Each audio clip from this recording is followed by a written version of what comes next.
Shalom Bu Dery dan teman-teman yang terkasih. Sebuah kasih karunia saya dan teman-teman semua bisa di tempat ini.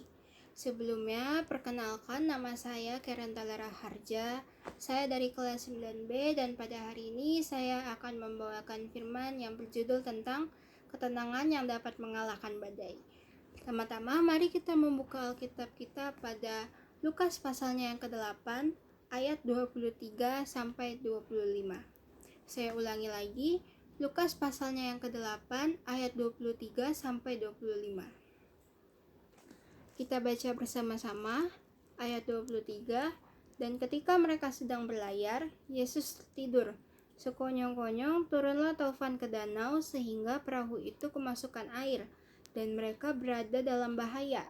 Ayat 24. Maka datanglah murid-muridnya membangunkan dia dan katanya, "Guru, guru, kita binasa." Ia pun bangun lalu menghardik angin dan air yang mengamuk itu. Dan air dan angin itu pun reda dan danau itu menjadi teduh. Ayat 25. Lalu katanya kepada mereka, "Di manakah kepercayaanmu?" Maka takutlah mereka dan heran. Lalu berkata seorang kepada yang lain, "Siapa gerangan orang ini sehingga ia memberi perintah kepada angin dan air, dan mereka taat kepadanya?" Teman-teman, kalian pasti pernah mengalami yang namanya badai. Badai yang dimaksud di sini itu adalah permasalahan, persoalan hidup. Seperti contohnya kalian khawatir akan masa depan kalian, hubungan antara teman atau keluarga kalian yang sedang tidak baik, atau dimana saat keadaan suasana kalian sedang gaduh dan kalian gak punya pilihan apa-apa. Dan pastilah kalian punya yang namanya badai kehidupan masing-masing.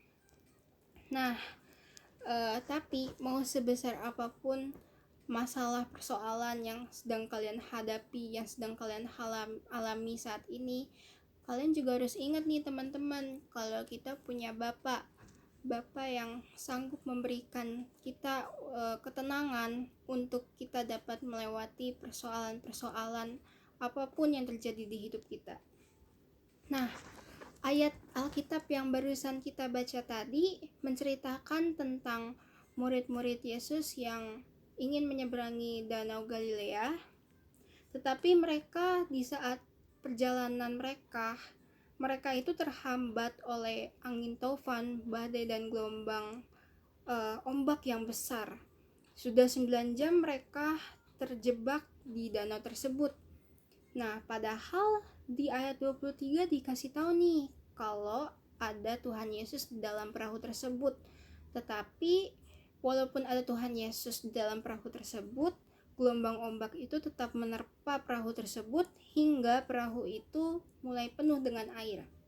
Sama seperti dalam hidup kita, kita sudah membawa Yesus ke dalam hidup kita, kita sudah mengikut sertakan Yesus ke dalam hidup kita, tetapi ketika badai datang, kita masih saja ngomong, kenapa sih masih ada persoalan begini begitu yang datang ke kehidupan kita.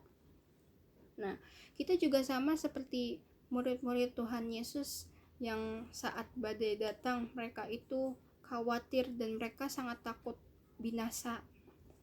Seberapa nggak percayanya sih kalian sama Bapa bahwa Bapa itu akan selalu ada dan selalu menemani kita di saat di setiap badai yang kita hadapi.